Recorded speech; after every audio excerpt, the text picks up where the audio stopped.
할렐루야. 서로 인사하겠습니다. 주님의 평안이 함께하기를 소망합니다. 아멘. 여러분 평안하시지요? 네, 평안하셨으면 좋겠습니다. 여러분 혹시 등산 가보신 적이 있으시거나 또는 등산을 좋아하시는 분이 계실까요? 저는 어린 시절에 아버지와 함께 산에 올라갔던 기억들이 좀 있습니다. 관악산, 북한산, 설악산 등을 아버지와 함께 올라갔던 기억들이 있는데요. 등산을 하다 보면 올라갈 때가 있고 내려갈 때가 있죠. 올라갈 때는 힘이 들기도 하지만 마침내 도착한 정상에서 특유의 만족감 속에 땀을 닦고 정상에서 바라보는 절경은 참 멋집니다. 후련하기도 하고요. 그런데 그 절경을 맛보고 나서 반드시 내려가야 됩니다. 네, 산 위에 늦게까지 있으면 큰일 나죠. 산을 올라가거나 내려갈 때 공통적으로 근데 통하는 법칙이 있습니다. 되뇌는 것이 있죠. 뭘까요? 빨리 올라가야 된다는 걸까요? 아니면 뛰어 올라가면, 멋지게 올라가면 더 좋을 거야 라는 걸까요? 아니죠. 올라갈 때나 내려갈 때나 안전하게 올라가고 안전하게 내려가야 한다라는 것입니다. 그것이 등산의 기본 법칙, 한 가지 법칙이죠. 오늘 함께 볼 열왕기는 왕정 이스라엘의 역사를 잘 담고 있는 책입니다. 이스라엘의 역사의 상승기와 하락기를 잘 보여주는 책이기도 한데요. 그렇다 보니 이 책이 담고 있는 서술적인 분량, 시간적인 분량도 상당히 긴 편입니다. 하지만 이 이야기를 관통하는 한 가지의 주제가 있습니다. 오늘은 그걸 한번 알아가 보려고 합니다.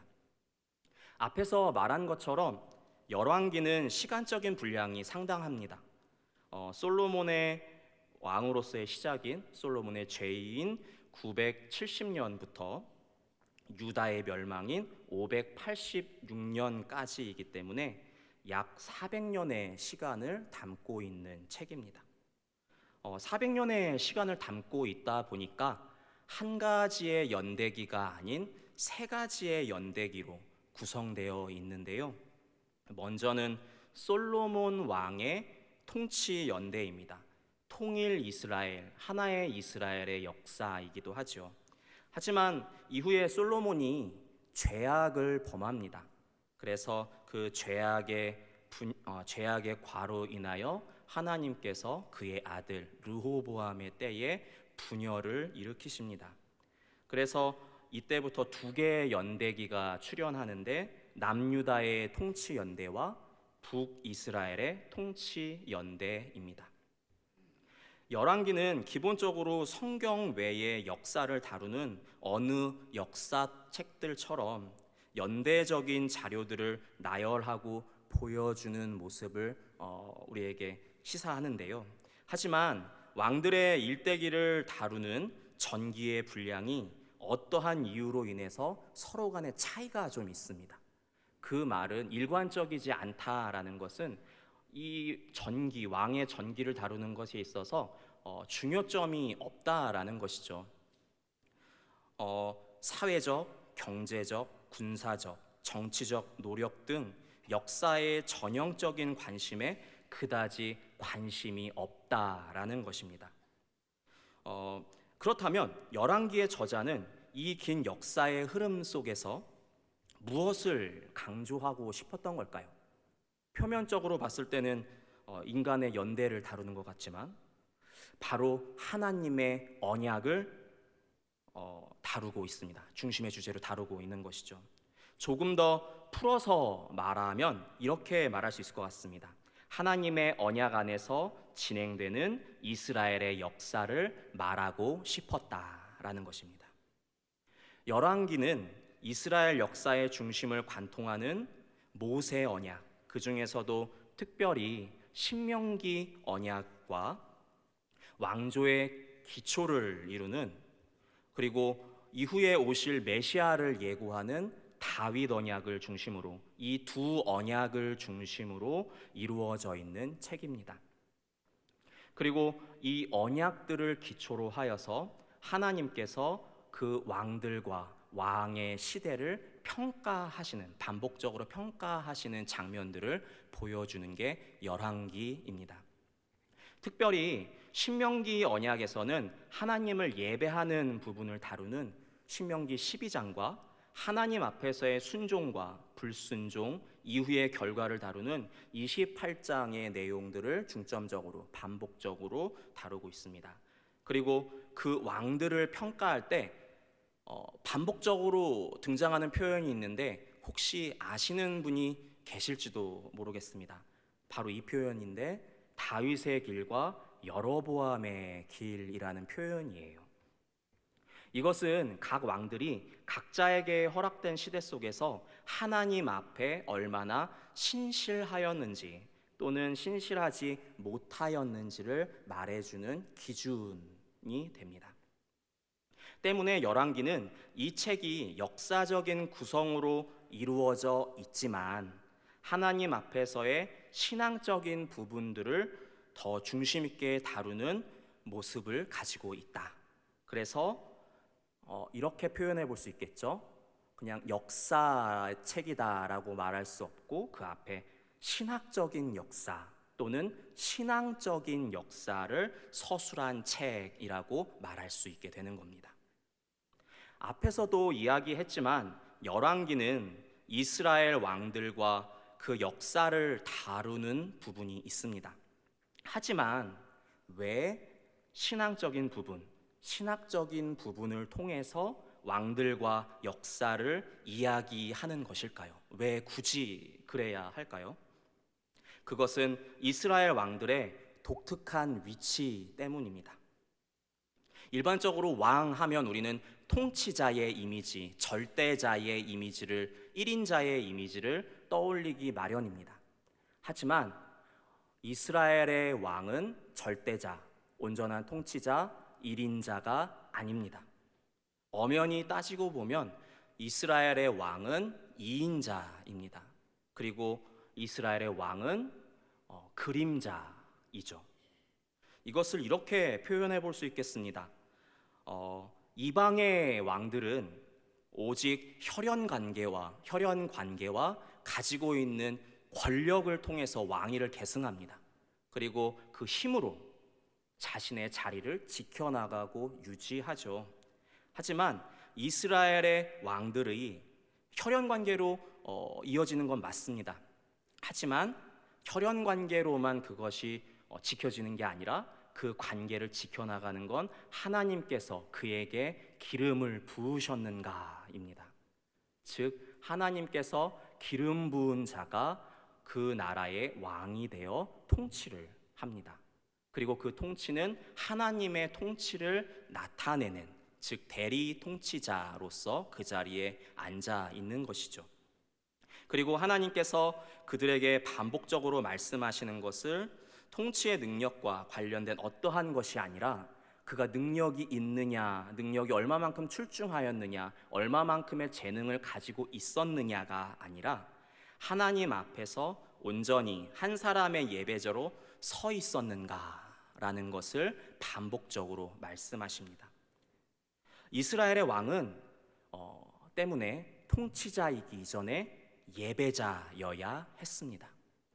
그리고 그 예배자가 얼마만큼 하나님 앞에서 서 있기를 사모하는가, 하나님 앞에 자신을 얼마나 단속하는가를 보고 백성들의 삶 속에 그대로 표현되었다라는 것이죠.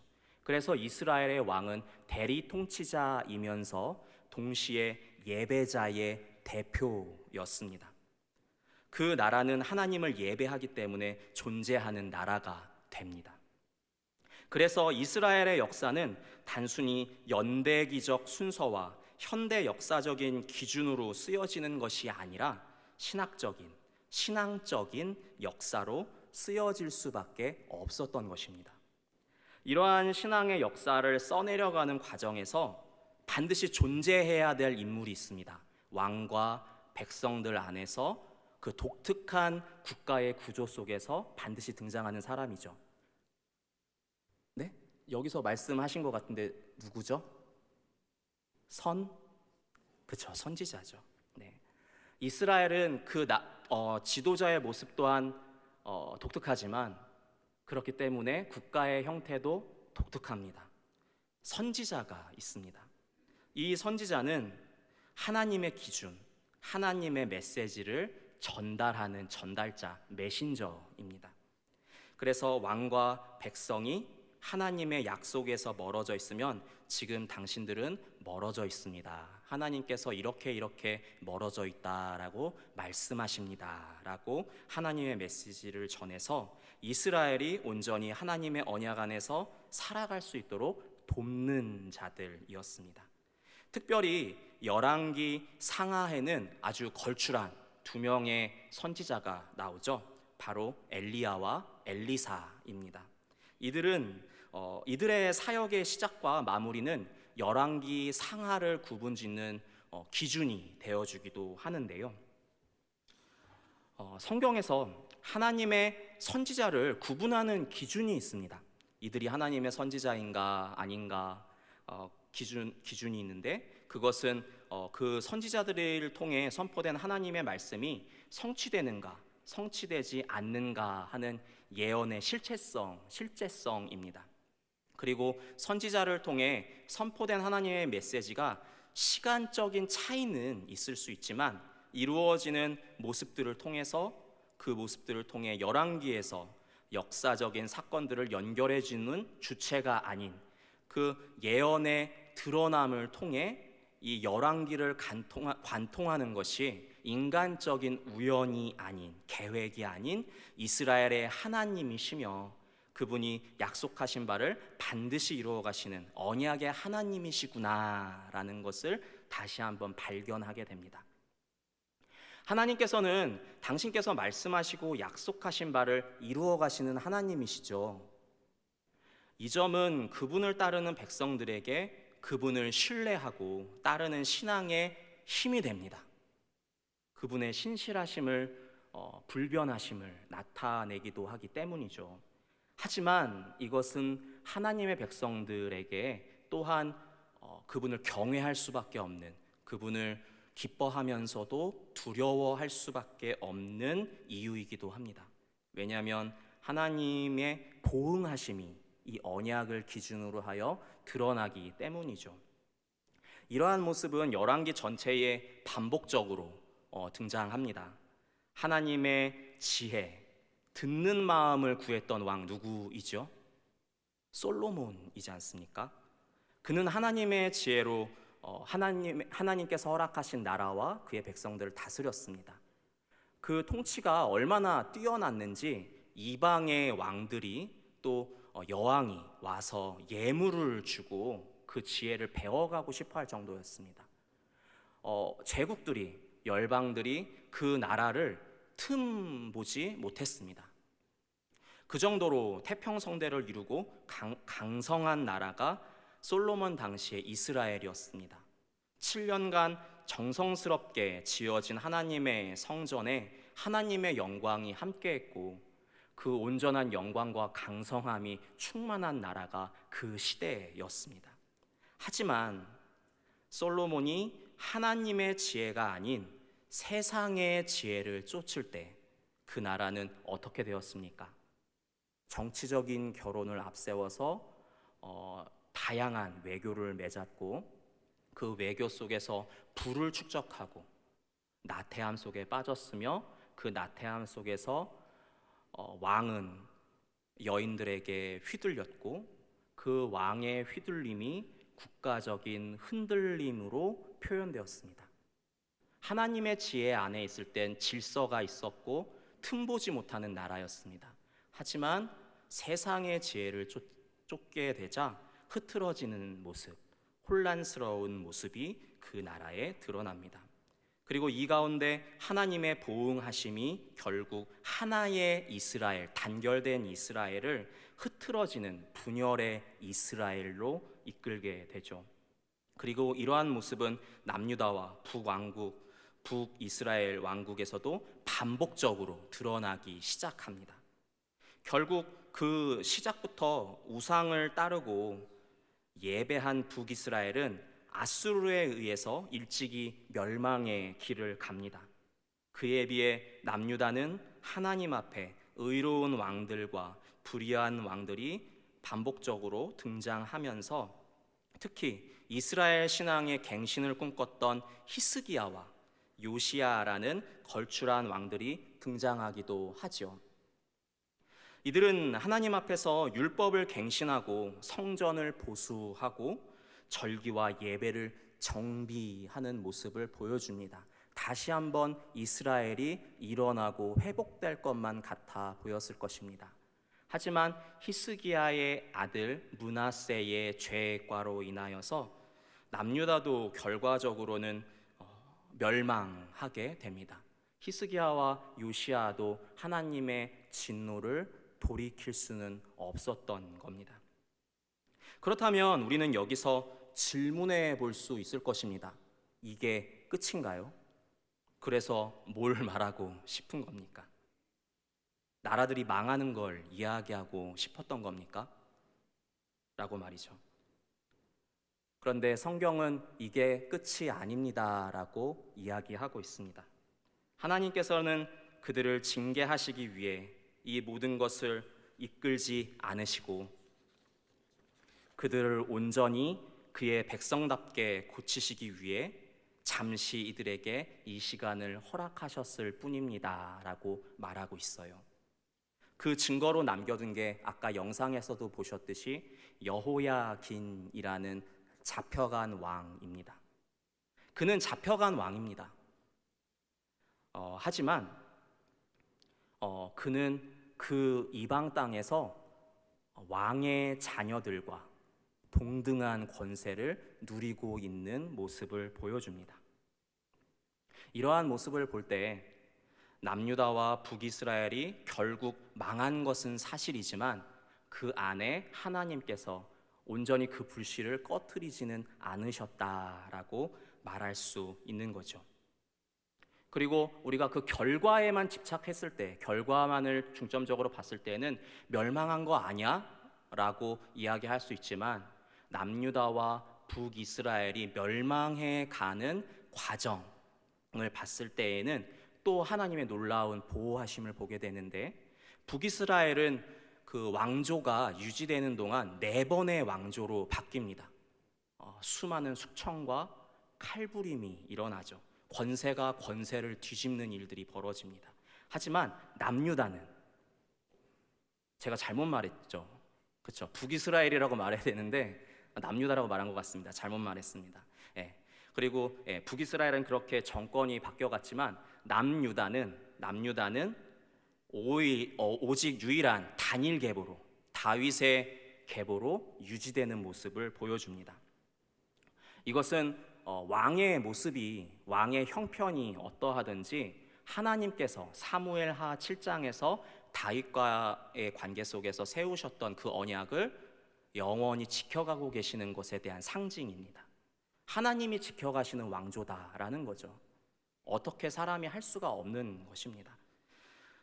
그리고 그 하나님의 보호하심 속에서 이방 땅에서 잡혀간 포로인 여호야긴 왕이 여전히 보호하심을 받고 있는 것이죠. 그는 왕의 상에서 왕과 함께 먹습니다. 그리고 더 놀라운 것은 그가 포로기를 마치고 노임을 받는다라는 것입니다. 정확히는 그의 자손이 노임을 받습니다. 누구냐면 수룹바벨입니다. 여호야긴의 후손인 수룹바벨이 1차 포로 귀환에서 제일 먼저 이스라엘에 도착해서 여호와의 무너진 성전을 회복하고 감격의 예배를, 수룹바벨 성전 앞에서 예배를 드립니다. 하나님께서 여전히 그 뜻을 돌이키지 아니하시고 이방 땅에서도 기억하심으로 그를 여전히 인도하시고 그 계획을 성취하고 계시다라는 반증인 것이죠. 사랑하는 성도 여러분, 열왕기는 그 긴 역사를 통해 우리에게 하나님이 어떠한 분이신지 말해주고 있습니다. 특별히 열왕기를 통해 말씀하시는 하나님은 언약을 이루어 가시는 하나님이십니다. 하지만 이것이 전부가 아닙니다. 그 언약을 이루어 가시는 하나님께서 왜 언약을 허락하셨는가라는 것을 이야기해 주는데요. 아까 잠깐 얘기한 솔로몬의 시대를 통해서 이야기하십니다. 그때에 하나님의 나라가 잠시 이스라엘 가운데 보여집니다. 바로 여호와의 샬롬, 평강의 하나님의 모습으로 말입니다. 다윗이 열망했던 하나님의 집이 그의 아들 솔로몬을 통해 그 땅에 이루어지고, 장막에만 거하시던 하나님의 영광이 성전에 가득 임하셔서 온 백성의 머리를 조아릴 수밖에 없고 그를 경배할 수밖에 없는 그의 나라가 섰습니다. 그리고 그 가운데에서 하나님의 다스리심이, 하나님의 지혜가 하나님의 온전한 통로이기를 사모한 한 왕, 지혜의 왕이라고 불렸던 자를 통해서 온 열방 가운데 떨침을 받습니다. 온 열방이 그의 이름 앞에 나와서 그의 지혜를 배웁니다. 그 땅에 하나님의 평강이 하나님의 지혜의 모습으로 다스려지는 순간인 것입니다. 하나님은 그 평강의 영광을 그의 백성들 가운데 나누고 싶으셔서 언약을 허락하신 하나님이십니다. 언약의 도구로 하나님의 평강을 우리 가운데, 언약의 도구를 통해서 하나님의 평강을 우리 가운데 나누시는 것이죠. 여러분, 평안하십니까? 이 말은 내가 하나님의 언약 안에 살고 있는가 질문해봐야 한다라는 또 다른 말입니다. 성전에 임하시고 선지자들을 보내시는 그 하나님께서 우리 가운데 여전히 끊임없이 말씀하시는 이유는 나의 평강을 너에게 나누기 원한다라는 그 하나님의 마음이 있기 때문입니다. 그 말씀이 여전히 우리 앞에 있는 것은 너는 나의 평강 안에 살기를 원하느냐, 너는 나와 함께 그 평강을 나누기 원하느냐라는 또 다른 질문이기도 합니다. 여러분 가운데 하나님의 평강이, 하나님의 평안이 충만하시기를 원합니다. 하나님의 언약이 여러분의 삶에 살아 숨쉬고 예수 그리스도의 이름으로 충만하여져서 그 십자가를 사랑해서 따라갈 수밖에 없고, 눈물 짓지만 또 연약해서 쓰러지지만 그래도 포기할 수 없는 이유가 내가 그 하나님의 평안을 맛봤기 때문에, 그 하나님의 평안에 중독되었기 때문에, 세상에 중독된 게 아니라 하나님께 중독되어서 하나님, 내가 당신을 사랑할 수밖에 없습니다. 나에게 당신의 평안을 나눠주세요. 그래서 내가 오늘도 당신을 따를 수밖에 없습니다 라고 고백할 수밖에 없는 여러분 되셨으면 좋겠습니다.